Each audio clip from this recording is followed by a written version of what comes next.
நாடு முழுக்க பல்வேறு குற்ற சம்பவங்கள் நடந்துட்டே தான் இருக்கு.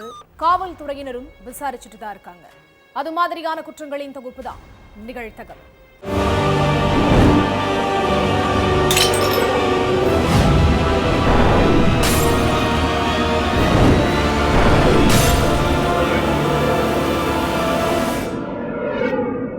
நிகழ்தகவு. வயிறு வலியால் கதறி எழுத 4 வயது சிறுமி. பதறி அடித்துக் கொண்டு மகளை மருத்துவமனைக்கு அழைத்துச் சென்ற பெற்றோர். மருத்துவர்கள் கூறியதை கேட்டு அதிர்ச்சியில் உறைந்த தந்தை. உயிருக்கு உயிராக பழகிய நண்பனின் மகளை பாலியல் இச்சைக்கு இரையாக்கிய கொடூரன். 5 ஆண்டுகளுக்கு பின் நீதிமன்றம் வழங்கிய தீர்ப்பு என்ன?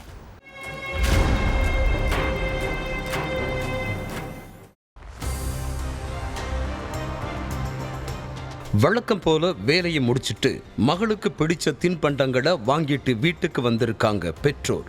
அப்போ வீட்டுல இருந்த 4 வயசு மகள் திடீர்னு வயித்தை பிடிச்சிட்டு சத்தம் போட்டு அழுதுருக்காங்க. அதை பார்த்ததும் பதறி போன சிறுமியோட அப்பா, என்னம்மா ஆச்சு, ஏன் அழுகிற, உடம்புக்கு ஏதாவது பண்ணுதான்னு கேட்டிருக்காரு.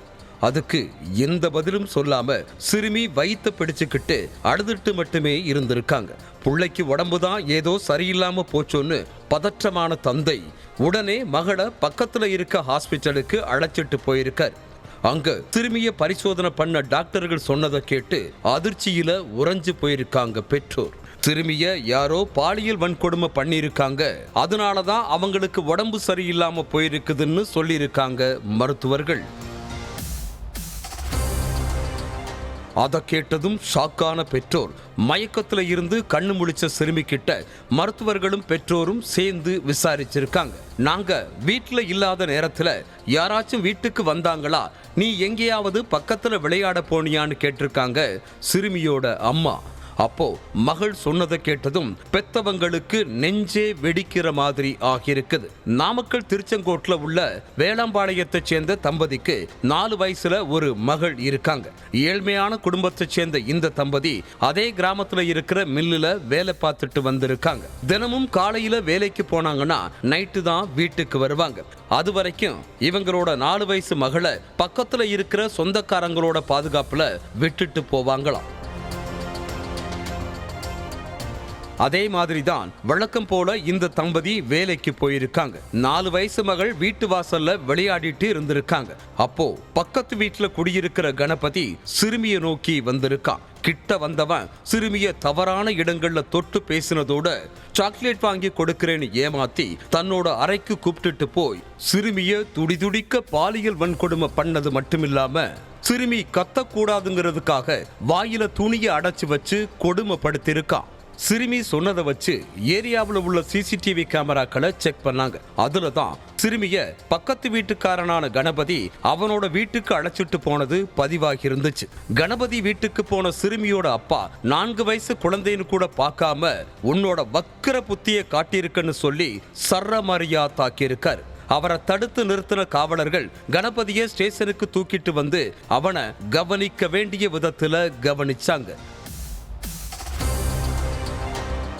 அதுல 34 வயசான கணபதிக்கு சொந்த ஊரு திண்டுக்கல்லுன்னு, இவனுக்கு கல்யாணமாகி 2 குழந்தைகள் இருக்காங்கிறதும் தெரிய வந்துச்சு. சொந்த ஊர்ல எந்த வேலை வெட்டியும் இல்லாததால நாமக்கல்லுக்கு வேலை தேடி வந்திருக்காங்கிறதும் தெரிய வந்துச்சு. அதோட சிறுமியோட பெற்றோர் வேலை பார்க்கிற அதே மில்லுல தான் கணபதியும் வேலை பார்த்துட்டு இருந்திருக்கான். சிறுமியோட அப்பாவும் கணபதியும் க்ளோஸ் ஃப்ரெண்ட்ஸ்னு சொல்லப்படுது. அதுக்கு பிறகு கணபதி மேல போக்சோ வழக்கு பதிவு பண்ண போலீஸ்காரங்க அவனை நீதிமன்றத்துல ஆஜர்படுத்தி சிறையில் அடைச்சிட்டாங்க. நாமக்கல் மகிழா நீதிமன்றத்துல நடந்து வந்த இந்த கேஸ்ல 5 வருஷத்துக்கு அப்புறம் தீர்ப்பு வழங்கப்பட்டிருக்கு. 4 வயசு சிறுமிய சீரழிச்ச கணபதிக்கு 40 ஆண்டுகள் சிறை தண்டனை விதிச்ச நீதிபதி கணபதியை சேலம் மத்திய சிறையில் அடைக்க உத்தரவிட்டிருக்கார். மகளை காணவில்லை என 2 மாதங்களாக தேடி அலைந்த பெற்றோர் மகளின் கணவர் மீதும் கணவர் வீட்டார் மீதும் தான் சந்தேகம் இருப்பதாக கதறல். இளம்பெண் காதலருடன் சென்று விட்டதாக கதை கட்டிவிட்ட கணவர். பக்கத்து வீட்டு பெண் சொன்ன ஒற்றை விஷயத்தை வைத்து துப்பு துலக்கிய போலீஸ். வீட்டிற்கு வாழ வந்த பெண்ணை வரதட்சணை கேட்டு துன்புறுத்தியதோடு கழுத்தை நெரித்து கொன்ற கொடூரம். சடலத்தை வீட்டின் அருகிலேயே 10 அடி ஆழத்திற்கு குழி தோண்டி புதைத்த பயங்கரம். கொலையாளிகள் சிக்கினார்களா? நடந்தது என்ன?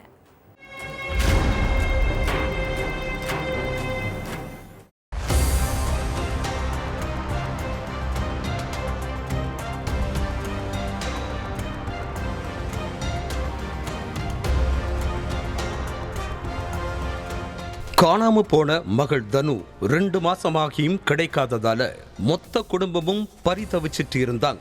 லோக்கல் போலீஸ் ஸ்டேஷனுக்கு பலமுறை போயிட்டு வந்தும் எந்த பலனும் இல்லை. அதனால தனுவோட பெற்றோர் நேரா போலீஸ் கமிஷனர் ஆபீஸுக்கு போய் முறையிட்டாங்க. இந்த விஷயம் உயர் அதிகாரிகள் கவனத்துக்கு போனதுக்கு அப்புறம்தான் காணாம போன தனுவை போலீஸ் தீவிரமா தேட ஆரம்பிச்சாங்க. முதல்ல தனுவோட கணவர் அருண் சிங் வீட்டுக்கு போய் கணவர், மாமனார், மாமியார் கிட்ட போலீஸ் விசாரிச்சாங்க. அப்போ தனு அவங்களுக்கு பிடிச்ச வேறொருத்தர் கூட போயிட்டதா கணவரும் அவங்க பெற்றோரும் சேர்ந்து சொல்லி இருக்காங்க. எங்க பொண்ணை பத்தி தப்பா பேசி எதையோ மறைக்க பாக்குறாங்கன்னு தனுவோட பெற்றோர் கதறி இருக்காங்க. அடுத்ததா அருண் சிங்கோட வீட்டுக்கு பக்கத்துல உள்ளவங்க கிட்ட விசாரிச்சப்பவும் போலீஸுக்கு எந்த துப்பும் கிடைக்கல. அப்போ பக்கத்து வீட்டுல இருந்த பெண் ஒருத்தங்க சொன்ன விஷயம்தான் இந்த கேஸையே தலைகீழா புரட்டி போட்டிருக்கு. ஏப்ரல் 23ஆம் தேதி நடு ராத்திரியில அந்த வீட்டுக்கு ஜேசிபி வாகனம் ஒண்ணு வந்திருக்கு. ஜேசிபி சத்தம் கேட்டு பக்கத்து வீட்டுல இருந்த பெண் ஒருத்தங்க இந்த நேரத்துக்கு எதுக்கு ஜேசிபி வந்திருக்குன்னு கேட்டிருக்காங்க. அதுக்கு வீட்டு முன்னாடி அடிக்கடி கழிவுநீர் தேங்குது, தண்ணி எதுவும் தேங்காம இருக்கிறதுக்காகத்தான் குழி தோண்டி அடைப்ப சரி செய்யறோம்னு அருண் சிங்கும் அவரோட அப்பா பூப் சிங்கும் சொல்லியிருக்காங்க. நடு ராத்திரி ஜேசிபி வந்து போன விஷயத்த போலீஸ் கிட்ட சொன்ன அந்த பக்கத்து வீட்டு பெண் ஜேசிபி வந்து போன மறுநாள்ல இருந்து தனுவை காணோம்னு சொல்லியிருக்காங்க. இந்த விஷயத்தை தெரிஞ்சுக்கிட்டதுல இருந்தே போலீஸுக்கு அருண் சிங்கோட குடும்பத்து மேல சந்தேகம் அதிகமாக இருக்குது. அதுக்கப்புறம் அருண் சிங்கையும் அவங்க அம்மா அப்பாவையும் தனித்தனியா விசாரிக்க முடிவு பண்ண போலீஸ் முதல்ல அருண் சிங்கோட அப்பா பூப் சிங்கு கிட்ட ஜேசிபி வந்து போனதை பத்தி கேட்டு இருக்காங்க. அப்போ போலீஸை சமாளிக்க முடியாம பூப் சிங் தடுமாறி போக அதை நோட் பண்ண போலீஸ் அவங்க கிட்ட இருந்து மொத்த உண்மையையும் வாங்கிட்டாங்க. ஹரியானா ஃபரிதாபாத் ரோஷன் நகரை சேர்ந்த அருண் சிங்கும் உத்தரப்பிரதேசம் சிகோபாபாத் பகுதியைச் சேர்ந்த 24 வயதான தனுவுக்கும் 2023 ஜூன் மாசம் கல்யாணம் நடந்திருக்கு. கல்யாணத்தப்பவே பெண் வீட்டார் சார்பில் தங்க நகைகளும் வீட்டுக்கு தேவையான பொருட்களையும் வாங்கி கொடுத்ததா சொல்லப்படுது. ஆனா கல்யாணம் முடிஞ்ச கொஞ்ச நாள்லயே அருண் சிங்கும் அவரோட அப்பா அம்மாவும் சேர்ந்து கூடுதல் வரதட்சணை கேட்டு தனுவை கொடுமைப்படுத்த ஆரம்பிச்சிருக்காங்க. 3 வேளையும் ஒழுங்கா சாப்பாடு கொடுக்காமலும் கண்மூடித்தனமா அடிச்சு உதைச்சும் டார்ச்சர் பண்ணியிருக்காங்க. சித்திரவதை தாங்க முடியாம தனு தன்னோட பெற்றோர் வீட்டுக்கு திரும்ப போயிருக்காங்க. கிட்டத்தட்ட 1 வருஷத்துக்கு மேல பெற்றோர் வீட்டுல இருந்த தனு கடந்த 3 மாதங்களுக்கு முன்னாடி தான் திரும்பவும் கணவர் வீட்டுக்கு போய் சேர்ந்து வாழ ஆரம்பிச்சிருக்காங்க. 2 குடும்பத்திலையும் உள்ள பெரியவங்க பேச்சுவார்த்தை நடத்தி தனுவை கணவர் அருண் சிங் வீட்டுக்கு அனுப்பி வச்சிருக்காங்க. இவ்வளவு பிரச்சனைக்கு அப்புறமும் அருண் சிங் திருந்தவே இல்லை. தனு கிட்ட மறுபடியும் நகை பணம் கேட்டு துன்புறுத்திருக்காங்க. ஏப்ரல் 22ஆம் தேதி நடந்த வாக்குவாதம் முற்றுனதுல அருண் சிங்கும் பூப் சிங்கும் சேர்ந்து தனுவை கழுத்த நெரிச்சு துடிக்க கொண்டு இருக்காங்க. அதுக்கப்புறம் உறவினர் ஒருத்தர் மூலமா ஜேசிபி வாகனத்தை வர வச்சு வீட்டுக்கு பக்கத்திலேயே 10 அடிக்கு குழி தோண்டி இருக்காங்க.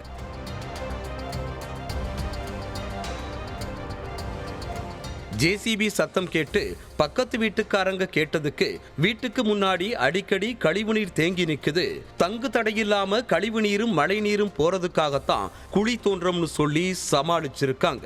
நைட்டோட நைட்டா தனுவோட சடலத்தை புதைச்சிட்டு மறுநாள் காலையில தனு அவங்களோட லவ்வர் கூட போயிட்டதா எல்லார்கிட்டையும் சொல்லி நாடகமாடி இருக்காங்க. தனு காணாம போய் 2 மாசத்துக்கு அப்புறம்தான் அவங்களுக்கு என்ன நடந்துச்சுங்கிற உண்மையே பெத்தவங்களுக்கு தெரிஞ்சிருக்கு. விசாரணையில எல்லா உண்மையையும் தெரிஞ்சுக்கிட்ட போலீஸ் அதோட புதைச்ச இடத்துல இருந்து தனுவோட சடலத்தை தோண்டி எடுத்து பிரேத பரிசோதனைக்கு அனுப்பி வச்சிருக்காங்க. பல ஆசைகளோடையும் கனவுகளோடையும் வீட்டுக்கு வாழ வந்த பொண்ணு துடிக்க துடிக்க கொன்னு குழி தோண்டி புதைச்ச கணவர், மாமனார், மாமியார், அப்புறம் ஜேசிபி வாகனத்தை வர வச்ச உறவினர்னு மொத்தம் 4 பேரையும் போலீஸ் அரெஸ்ட் பண்ணி ஜெயில்ல கம்பி எண்ண வச்சிருக்காங்க.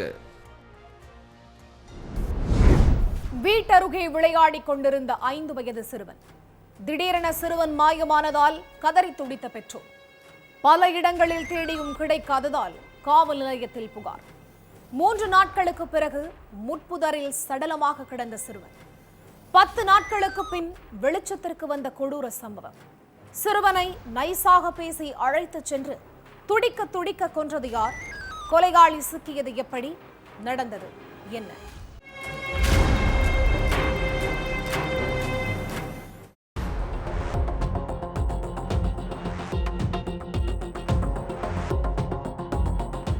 காஞ்சிபுரம் ஸ்ரீபெரும்புதூர் பக்கத்துல உள்ள கர்மாக்கலனிங்கிற கிராம பகுதியில பீகார், அசாம், மத்திய பிரதேசம், மேற்கு வங்கம்னு வட மாநிலங்கள்ல இருந்து வந்து தமிழ்நாட்டுல வேலை பார்க்கிற ஏகப்பட்ட பேரு குடும்பத்தோட தங்கி இருக்காங்க.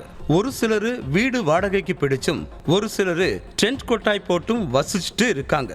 அப்படித்தான் பீகாரை சேர்ந்த ஒரு தம்பதி தங்களோட 5 வயது மகனோட இந்த பகுதியில தங்கி ஸ்ரீபெரும்புதூர் பக்கத்துல உள்ள ஒரு தனியார் நிறுவனத்துல கூலி வேலை பார்த்துட்டு இருந்திருக்காங்க. கடந்த 9ஆம் தேதி அந்த சிறுவன் வீட்டு பக்கத்துல நின்னு விளையாடிட்டு இருந்திருக்கான். சாப்பிட்றதுக்காக அவங்க அம்மா சிறுவனை கூப்பிட்டிருக்காங்க. சிறுவன் கிட்ட இருந்து எந்த சத்தமுமே இல்லாததால வெளியில போய் பார்த்தா அங்க சிறுவனை காணோம். உடனே பதறிப்போன தாய் அந்த ஏரியா முழுக்க தேடி அலைஞ்சிருக்காங்க. ஆனா எங்க தேடியும் சிறுவன் கிடைக்கவே இல்லை. பையனுக்கு என்னாச்சோ ஏதாச்சோன்னு பதறிப்போன பெற்றோர் நேரா ஸ்ரீபெரும்புதூர் போலீஸ் ஸ்டேஷனுக்கு போய் கம்ப்ளைண்ட் கொடுத்திருக்காங்க. அந்த அடிப்படையில காணாம போன சிறுவனை கண்டுபிடிக்க போலீஸும் தீவிர தேடுதல் வேட்டையில இறங்கினாங்க. இதுக்கிடையில ஜூன் 12ஆம் தேதி ஊருக்கு ஒதுக்குப்புறமான இடத்துல சிறுவன் ஒருத்தன் இறந்து கிடக்கிறதா போலீஸுக்கு தகவல் வந்திருக்கு. உடனே சம்பவ இடத்துக்கு போய் போலீஸ் விசாரிச்சப்ப அந்த சிறுவனை யாரோ கல்லால அடிச்சே கொன்னிருக்கிறது தெரிய வந்திருக்கு. அடுத்து மகனை காணோம்னு தவிச்சிட்டு இருந்த பெற்றோரை வர வச்சு காட்டினப்போ இறந்து கிடந்த சிறுவன் தான் காணாம போன சிறுவன்கிறது உறுதியாக இருக்கு. சிறுவன் காணாம போய் 3 நாளைக்கு அப்புறம் சடலமா மீட்கப்பட்ட சம்பவம் அப்பகுதியில பெரும் பரபரப்பை ஏற்படுத்துச்சு. சிறுவனை இந்த நிலைமைக்கு ஆளாக்குன அந்த கொடூரன் யாருங்கிறத கண்டுபிடிக்க போலீஸ் பல்வேறு கோணங்கள்ல விசாரணையில இறங்குனாங்க. அக்கம் பக்கத்துல உள்ள வடமாநில தொழிலாளர்கள் கிட்ட விசாரிச்சு பார்த்ததுல போலீஸுக்கு எந்த தகவலுமே கிடைக்கல. அடுத்ததா அந்த ஏரியாவை சுத்தி முத்தி இருக்கிற சிசிடிவி கேமராக்கள் ஒண்ணு விடாம எல்லாத்தையும் செக் பண்ணி பார்த்தாங்க. அதுல கொல்லப்பட்ட சிறுவன் காணாம போன கொஞ்ச நேரத்துக்கு முன்னாடி அதே ஏரியாவை சேர்ந்த வடமாநில தொழிலாளி ஒருத்தன் கூட நடந்து போற காட்சிகள் பதிவாகி இருந்துச்சு. சிசிடிவி காட்சிகள் அடிப்படையில சிறுவனை கூப்பிட்டு போன அந்த இளைஞரை போலீஸ் மடக்கி பிடிச்சு விசாரிச்சாங்க. அதுலதான் பல அதிர்ச்சி விஷயங்கள் வெளியில வந்திருக்கு. போலீஸ் கிட்ட பிடிபட்டவன் அசாம் மாநிலத்தை சேர்ந்த 22 வயதான போல்தேவ். ஓரின சேர்க்கையாளரான போல்தேவ் சிறுவன் தனியா விளையாடிட்டு இருந்ததை பார்த்திருக்கான். அந்த நேரத்துல சுத்தி முத்தி யாருமே இல்லாதத தனக்கு சாதகமா பயன்படுத்திக்கிட்ட போல்தேவ் அந்த சிறுவன் கிட்ட போய் என் கூட வந்தா உனக்கு சாக்லேட் வாங்கித்தாரேன்னு சொல்லி இருக்கான். அதை நம்பி சிறுவனும் அந்த இளைஞன் கூட போயிருக்கான். ஊருக்கு கொஞ்சம் தள்ளி ஆள் நடமாட்டம் இல்லாத இடத்துக்கு சிறுவனை கூப்பிட்டுட்டு போன அந்த அரக்கன் அங்க வச்சு சிறுவனை ஓரின சேர்க்கைக்கு வற்புறுத்திருக்கான். ஆனா போல்தேவ் தப்பா நடக்கிறத பார்த்து அதிர்ச்சி அடைந்த சிறுவன் உடனடியா கத்தி கூச்சல் போட்டிருக்கான். சிறுவனோட வாயை பொத்தி அடிச்சு துன்புறுத்துற போல்தேவ் பாலியல் ரீதியா அத்துமீற முயற்சி பண்ணிருக்கான். ஆனா அந்த அரக்கனோட ஆசைக்கு இணங்காம சிறுவன் துள்ளி குதிச்சு தப்பிச்சு ஓட பார்த்திருக்கான். அப்போ ஆத்திரமடைஞ்ச போல்தேவ் கீழே கிடந்த பெரிய கல்லை எடுத்து சிறுவன் தலையிலேயே ஓங்கி அடிச்சு துடிக்க துடிக்க கொன்னுட்டு சடலத்தை அங்க உள்ள முட்புதர்ல போட்டுட்டு தப்பிச்சு போயிருக்கான். போல்தேவ் தான் கொலையாளிங்கிறத உறுதிப்படுத்தின போலீஸ் அவனை அரெஸ்ட் பண்ணி ஜெயிலில் அடைச்சிட்டாங்க. முன்னாடிலாம் பொம்பளை பிள்ளையத்தான் பொத்தி பொத்தி வளர்க்கணும்னு பெரியவங்க சொல்லுவாங்க. ஆனா இப்ப நடக்கிற கொடுமைகள் எல்லாம் பார்க்கும்போது ஆண் பிள்ளைகளையும் கண்ணும் கருத்துமா பார்த்துக்க வேண்டிய சூழல் உருவாகி இருக்கு.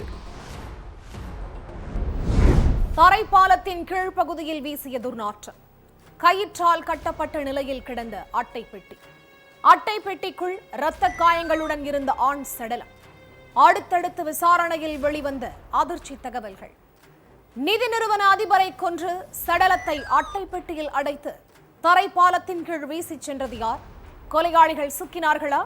நடந்தது என்ன?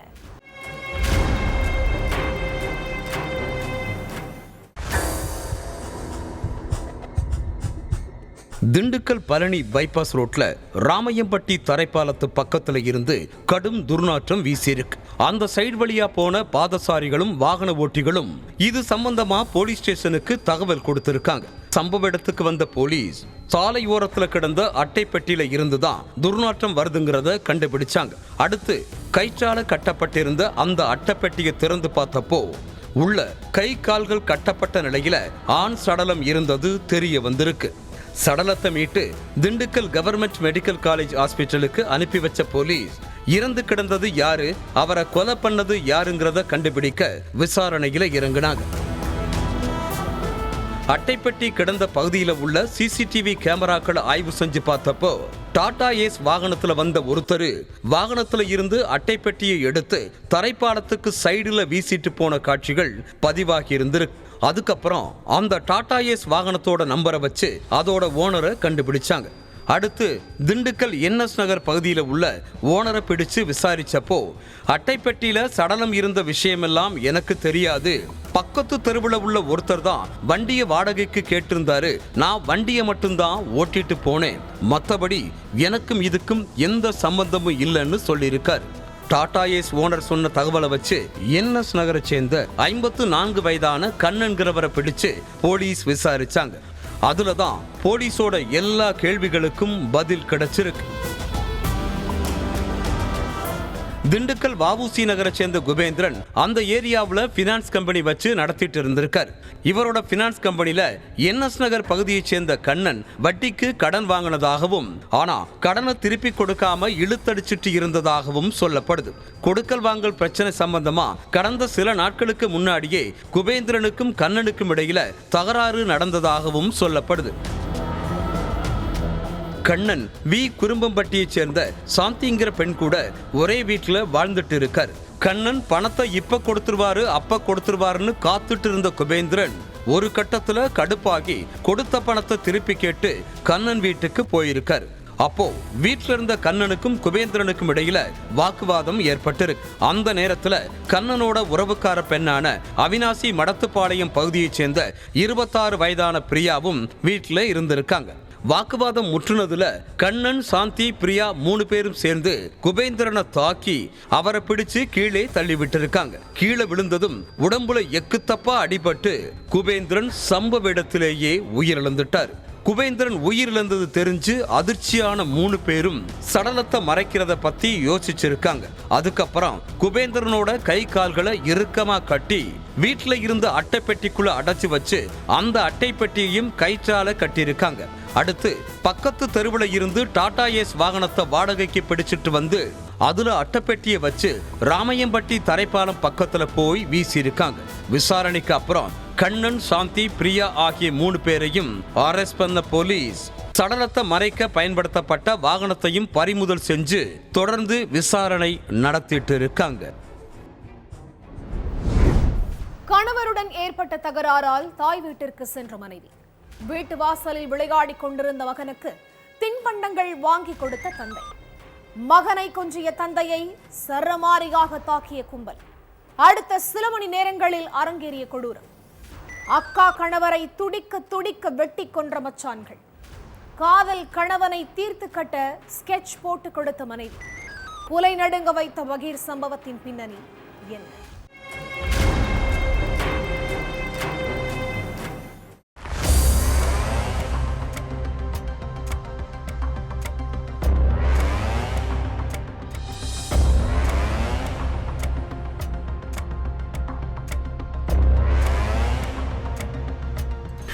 காதலிச்சு கல்யாணம் பண்ண கணவனை கூட பிறந்த தம்பிங்களை வச்சு வெட்ட விட்டதும் இல்லாம அத பக்கத்திலேயே நின்னு மனைவி கண் குளிர வேடிக்கை பார்த்ததா சொல்லப்படுற விஷயம் சென்னை சிட்டியவே குலை நடுங்க வச்சிருக்கு. சென்னை அசோக் நகர் வீட்டு வசதி வாரிய குடியிருப்பு LIG பிளாட்ல கிட்டத்தட்ட 100க்கும் அதிகமான வீடுகள் இருக்கு. அதுல ஒரு ஃப்ளோர்ல தான் குடும்பத்தோட வாழ்ந்துட்டு வந்திருக்காரு இளைஞர் கலையரசன். பிளிங்கிட் அப்படிங்கிற பிரைவேட் கம்பெனில டெலிவரி பாயா வேலை பார்த்துட்டு இருந்த கலையரசனும் தமிழ் அரசிங்கிற இளம் பெண்ணும் ஒருத்தருக்கொருத்தர் உயிருக்குயிரா லவ் பண்ணிட்டு இருந்திருக்காங்க. அடுத்து 2021ல 25 வயசான கலையரசனுக்கும் 22 வயசான தமிழரசிக்கும் இரு வீட்டு பெரியவங்களும் சேர்ந்து தடபுடலா கல்யாணம் பண்ணி வச்சிருக்காங்க. கல்யாணம் முடிஞ்சு கொஞ்ச நாள் சந்தோஷமா இருந்த அந்த தம்பதிக்கு இப்ப 3 வயசுல ஒரு மகன் இருக்கான். குழந்தை பிறந்ததுக்கு அப்புறம் கலையரசன் தமிழரசி 2 பேத்துக்கும் இடையில அடிக்கடி சண்டை வந்திருக்கு. அதுக்கு தமிழரசி பல ஆண்களோட பழக்கத்துல இருக்கிறது தான் காரணம்னு சொல்லப்படுது. இதனால கணவன் மனைவிக்கு இடையில தினமும் பிரச்சனை நடந்துட்டு இருந்திருக்குது. ஒரு கட்டத்துல 2 பேத்துக்கும் ஒத்து போகாம 2021ல கல்யாணம் பண்ண கலையரசனும் தமிழரசியும் 2022ல பிரிஞ்சிட்டாங்க. தமிழரசி தன்னோட அம்மா வீட்டுக்கு போயிட்டாங்க. கடந்த 3 வருஷமா கலையரசனும் தமிழரசியும் பிரிஞ்சு வாழ்ந்துட்டு வந்திருக்காங்க. 3 வயசு மகனை கலையரசன் தான் வளர்த்துட்டு வந்திருக்கார். இந்த சூழல்ல நான் பெத்த மகன் என்னோட அரவணைப்புல தான் வளரணும்னு கோர்ட்ல கேஸ் போட்டு கணவனோட இருந்த 3 வயசு மகனை பிரிச்சு தன்னோட வீட்டுக்கு அழைச்சிட்டு போயிட்டாங்க தமிழரசி. மகன் கூட இல்லாததால மன உளைச்சலுக்கு ஆளான கலையரசன் மகனை பார்க்கறதுக்காக தமிழரசி வீட்டுக்கு போயிருக்கார். அப்போ கணவன் மனைவிக்கு இடையில திரும்பவும் பெரிய சண்டை வந்திருக்கு. அதோட மகனை ரூமுக்குள்ள தள்ளி கதவை பூட்டுன தமிழரசி கலையரசனை பார்க்கவே விடாம பண்ணதா சொல்லப்படுது. இதுக்கு மத்தியில கணவனை பிரிஞ்சு அம்மா வீட்டுல இருந்த தமிழரசிக்கு எதிர் வீட்டுல இருக்கிற சரவணன் அப்படிங்கிறவரோட பழக்கம் ஏற்பட்டிருக்கு. எதிர் வீட்டுக்காரருங்கிற முறையில பேசி பழக ஆரம்பிச்ச தமிழரசி நாளாக எல்லை மீறி பழக ஆரம்பிச்சிருக்காங்க. மகள் சரவணனோட தகாத உறவுல இருக்கிறது தமிழரசி வீட்டுல இருக்கிறவங்களுக்கும் நல்லாவே தெரியும்னு சொல்லப்படுது. சரவணன் மேல பல போலீஸ் ஸ்டேஷன்கள்ல கொலை முயற்சின்னு ஏகப்பட்ட கேஸ் நிலுவையில இருக்கு. சரித்திர பதிவேடு குற்றவாளியோட தான் தமிழரசி இல்லீகல் ரிலேஷன்ஷிப்ல இருந்திருக்காங்க.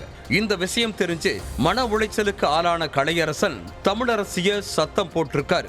அப்போ தமிழரசியோட இருந்த சரவணன் கலையரசனை அடிச்சு விரட்டியிருக்காரு.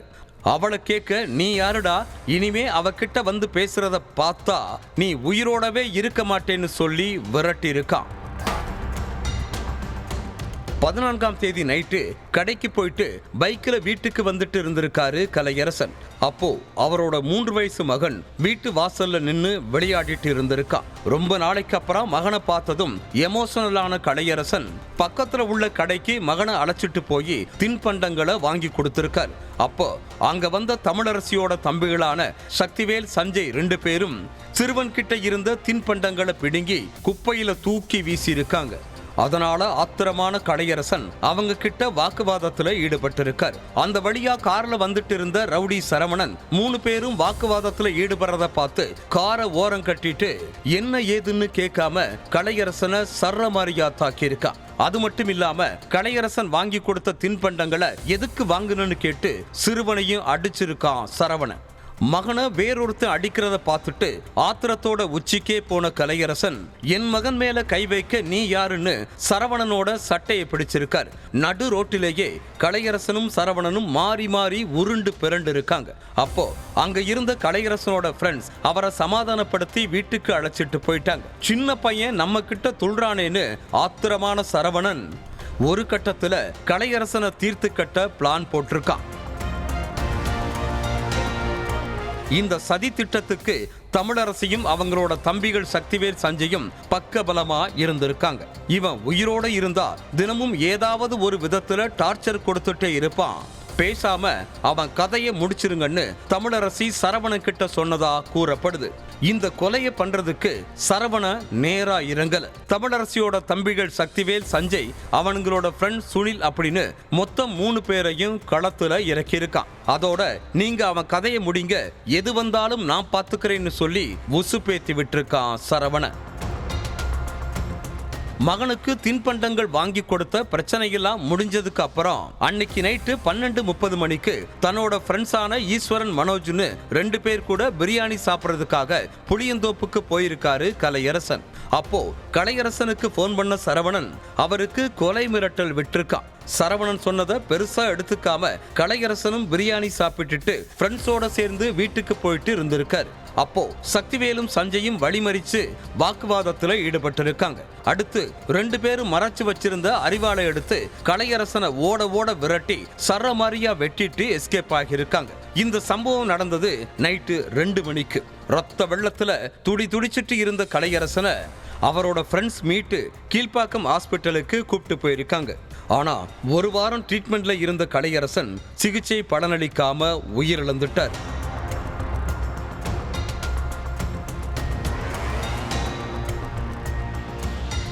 தமிழரசியோட தம்பி சஞ்சய் கலையரசனை சரமாரியா வெட்டிட்டு இருந்தப்ப தமிழரசி அங்க வந்ததாகவும் கலையரசன் ரத்த வெள்ளத்துல துடிக்கிறத 2 நிமிஷம் நின்னு பார்த்து நக்கலா சிரிச்சிட்டு போனதாகவும் அங்க இருந்த கலையரசனோட ஃப்ரெண்ட்ஸ் சொல்லி இருக்காங்க. புள்ளிங்களா சொல்றாங்க சார், தம்பிக்காரன் வெட்டுறான் 2 மணிக்கு, கூட போன அக்காக்கு 2 நிமிஷம் அங்க என்ன சார் வேலை? என்ன வேலை சார்? 2 நிமிஷம் அவள் தம்பி அவள் அக்கா போய் அங்கே நின்று என் பிள்ளைய பார்த்து சிரிச்சிட்டு போகிறாளா சார்? அதை போய் நான் போலீஸ்கார்கிட்ட சொல்கிறேன். அந்த பொண்ணு அந்த நேரத்தில் வரத்துக்கு என்ன நேரம் இருக்குது? நீ வந்து அத்தனை பிள்ளையும் பிடிச்சிருக்கு, பிடிச்ச பிள்ளைங்க எல்லாம் சப்போர்ட்டு சொல்லுது ஆர்த்தி போலீஸ் ஸ்டேஷனில். அந்த ரிப்போர்ட்டை எடுக்க மாட்டாங்க சார். இதுதான் போலீஸ் ஸ்டேஷனா? தன்னோட மகனை தமிழரசி தான் கள்ளக்காதலனோட சேர்ந்து கொன்னுட்டதாகவும் இது சம்பந்தமா அசோக் நகர் போலீஸ் ஸ்டேஷன்ல கம்ப்ளைண்ட் கொடுத்தும் போலீஸ்காரங்க முறையாக நடவடிக்கை எடுக்காம அலைக்கழிக்கிறதாகவும் கலையரசனோட அம்மா கல்யாணி வேதனையோட சொல்றாங்க. அவங்க வீட்டு ஃபேமிலி கள்ளக்காதலால என் புள்ளைய போட்டு வெட்டிட்டாப்பா. இது கேட்ட போலீஸ் ஆர்த்தி போலீஸ் ஸ்டேஷனில் போனேன். இது குடும்பத்தை பிரச்சனை, நாங்கள் எதுவும் தலையிட முடியாதுன்றாங்க. ஐயா, இது குடும்பத்தை பிரச்சனை இல்லை. அவங்க 3 வருஷத்துக்கு முன்னே பிரிஞ்சிட்டாங்க. அவங்க வீட்டில் திட்டம் போட்டு என் பிள்ளை கழுத்தை அரிஞ்சிட்டாங்கப்பா. நம்ம ஆர்த்தி போலீஸ் ஸ்டேஷன் லஞ்சம் வாங்கிட்டாங்க. அவளுக்கு சப்போர்ட்டாக தான் பேசுகிறாங்க. 2 நாளா சோறு தண்ணி இல்லாம போலீஸ் ஸ்டேஷனுக்கு அலைஞ்சிட்டு இருக்கிறதாகவும் போலீஸ்காரங்க தன்னை ஒரு ஆளாவே மதிக்காம நாயை துரத்துற மாதிரி துரத்துறாங்கன்னும் என் மகனை கொன்னவங்களுக்கு சப்போர்ட்டா தான் போலீஸ்காரங்க செயல்படுறாங்கன்னும் கலையரசனோட அம்மா குற்றம் சாட்டியிருக்காங்க. அவங்க திட்டம் போட்டு பேசி என் புள்ளைய வெட்டிட்டாங்க. நான் இதேமாரி போலீஸ் ஸ்டேஷனில் நான் சொல்கிறேன். நீ வாயால் சொன்னால் நான் கேஸ் எடுக்க முடியாது அவங்க மேலே. கள்ளக்காதலனும் அந்த தமிழரசி பேரும் நான் சொல்கிறேன். அவங்க இதேமாரி சொன்னால் நான் கேஸ் எடுக்கவே மாட்டேன்றாங்க. எனக்கு ஆர்த்தி போலீஸ் ஸ்டேஷனுக்கு நல்ல பதில் கிடைக்கல ஐயா. நான் போயிட்டு வரேன். நாயை துரத்துற மாரி துரத்துறாங்க ஐயா. இன்னைக்கு என் புள்ள உயிர் போச்சு ஐயா. ஒவ்வொரு குற்றங்களின் முடிவும் சட்டத்தின் கையில். விசாரணை தொடரும். பார்க்கலாம் அடுத்த நிகழ்தகவில்.